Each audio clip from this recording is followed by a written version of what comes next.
Adiós, adiós, linda. Yo siento que mi marido me es infiel con la sirvienta. Ah, ya sé qué le voy a hacer. Le voy a hacer una trampa. Le voy a dar un día de descanso a esa sirvienta. Y me voy a ir a acostar en la cama de ella en la noche para ver si mi marido la busca. Al día siguiente. Sirvienta, ven para acá. Sí, patrona. Hoy tenés el día libre, te puedes retirar. Gracias, patrona.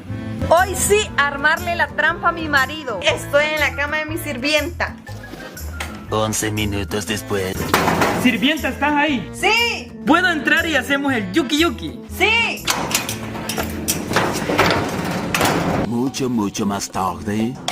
Ajá, después de todo esto, ¿no pensaste en encontrarme en la cama de tu sirvienta? La verdad que no, patrona.